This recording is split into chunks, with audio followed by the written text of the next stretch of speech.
Hello everyone, my name is Rochelle Innocent and I'm the founder and CEO of Project Purpose. Welcome to our channel. Our community is focused on fostering the intellectual and character development in children. We do this through our parent-child workshops that are focused on 4 themes: autonomy, self-efficacy, compassion, and self-concept, in order to cultivate grit, perseverance, and resilience in each child. And we are so thrilled to be offering one of the first of its kind digital, virtual, and continuous learning environments, enabling parents and children to connect from all around the world. At Project Purpose, our overarching mandate is to renew and rebuild family, community, and relationships. Our different social media platforms provide us with an opportunity to have discussions and to create space for all topics that relate to family, community, and relationships with ourselves as well as with others, with a primary focus on mental health and education. More precisely, the ways that the institutions of mental health and education play a role and have played a role in our societies at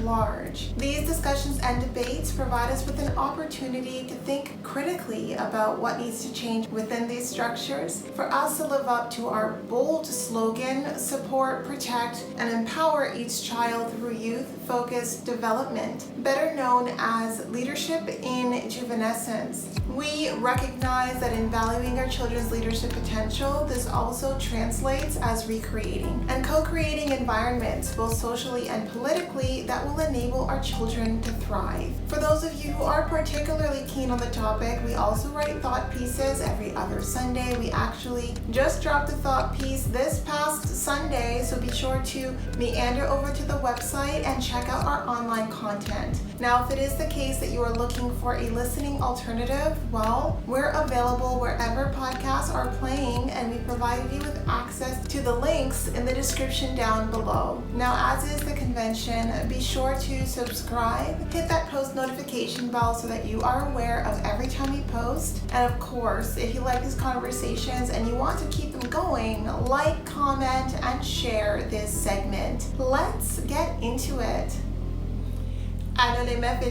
Hello ladies and gentlemen, and welcome back to another segment here on Project Purpose. For those of you who are new, we cover topics that relate to mental health, mental wellness, and education on a week-by-week basis. And today's topic of discussion is mental wellness. And on the topic of mental wellness this week, I'm going to talk about life transitions. I'm going to talk about those big milestone moments that cause us to reflect on our identity, because the shift from one moment to another becomes a shift in identity. And so there are a few pivotal shifts that we experience in life, and this is typically a shift that will happen between being single and being in a relationship. There's also a shift that happens that stems from being in a relationship to getting married, to having children, being common law. Like, all of these are pivotal moments in life that cause us to re-identify ourselves in some way, shape, form, or fashion. Another few pivotal life milestones that create a need to pivot and to reflect on our sense of identity is our career shifts, our career moves that we make when we enter new environments, or if we're entering the career space for the first time, or maybe we're making a career transition, or maybe we're transitioning into retirement. All of these are pivotal,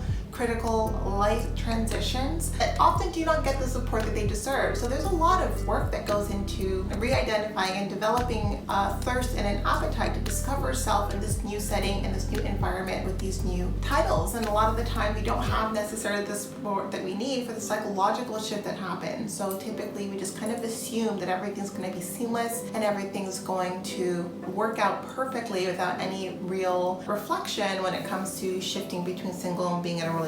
But there is a shift, there's a mental shift, because when you're single, you're thinking large and part from an I perspective. The only really position that you're considering with the decisions that you're making are your own. But when you're in a relationship, if you want that relationship to succeed, then you need to take on each other's perspectives, right? And not only that, you're going to make room for this new person in your life, and you're going to adapt to their emotional footprint, to their needs, to their wants, to their desires. And all of that is a shift also in your identity, encompassing the needs, wants, and desires of your person. person. And even, when it slips into something more serious, whether that's marriage or common law or a partnership where you want to bring children into the world and create life together, that's also its own identity shift. And oftentimes the difficult part about the identity shift is the psychological shift that comes from what you bring into those new normals and what you need to leave behind. There are certain ways of being, ways of engaging that worked well in one state and in one stage and phase in our life, and immediately we feel the pressure and we feel there being friction when we try to bring that part of ourselves into the next stage. And typically that is a reflection of that part of you needing to be shed, right? You've outgrown that part of yourself, and it's a beautiful thing because you're evolving and you're becoming with each stage and pivotal life stage that you enter into. But it doesn't mean that that's not difficult. It's not difficult to have those conversations that you feel a certain period where you're having a hard time identifying with yourself, like you don't know how to identify because you're not able to identify the way you used to, because the shifts have made it so that you're not attached to the ways that you've identified the way that you used to, but you need to still build a language, and oftentimes that's building that language in partnership with your person to figure out how you identify, how you move together moving forward. And now when it comes to different life transitions, whether that's transitioning now when we think about children, the different stages of your children's growth often will impact your role as a parent. So even the way that you define and describe your role as a parent will evolve and shift as your children mature and cultivate their own independence and autonomy. And even when it comes to career transitions, and so I used to do a lot of support by way of career transitions. It can be a huge crisis, identity crisis, when all you identified yourself with is with your career. And I think that is the best kind of shift that can be forced upon you when you're making a career transition, because it forces you to take the time and to make the effort to see yourself beyond your career, because our lives are so much more than the work that we do, that we invest our time and energy into. And so if we only identify with our work, if that part of us somehow or for whatever reason is no longer the locus by which we can revolve our time and attention around, then it can create a huge shift and a huge identity crisis there. And I think the first time that I experienced this transition is when I moved to France. And I moved to France because it was something that I really wanted to do. I had already started networking, but I didn't have a role in place. And figuring out how I wanted to spend my days productively, not revolving around an employer's needs and wants and desires, was a huge mental shift, right? But it was a mental shift that I'm happy took place because I recognized that I can build a life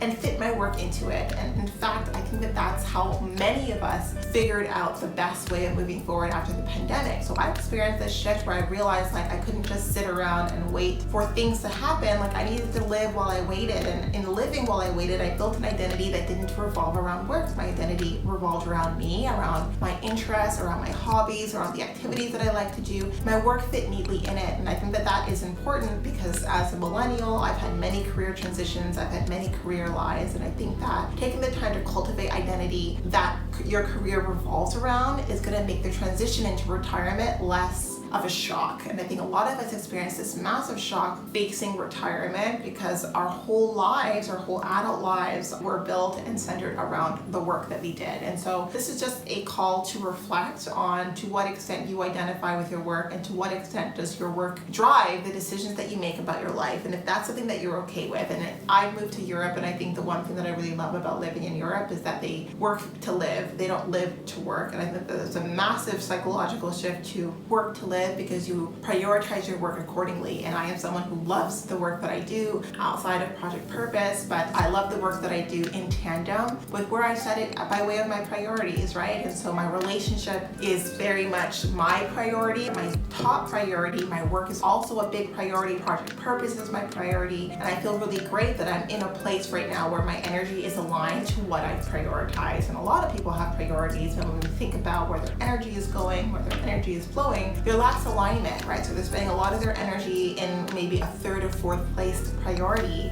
whereas they're really cannibalizing on the energy that they would want to put in their first or second priority, which typically ends up being the relationship that they're in or the children that they have. And so I think that this is really an opportunity to think about the life transitions that you're going through, and we're always shifting in a life transition, and how you're supporting yourself by way of how you're cultivating your identity in that transition. How do you want to see yourself growing and becoming in that transition? What parts of yourself do you need to let go of and need to kind of actively do the work to shed the pieces of you that worked well in the transition prior to, but are creating unnecessary friction in this transition. And I want that to be the focus, because wellness and well-being is about being present. It's about being present and being reflective and being responsive to your growing and shifting needs as they change with the tide. And life is a tide. It is an ebb and flow. There are highs and lows that require aspects of us to grow. And part of growth means shedding the parts of us that no longer serve us. And I think actively doing that work, making that something that we are conscious about, that we are very mindful and intentional about, is the best way of sustaining well-being, of maintaining our well-being, and making wellness focused on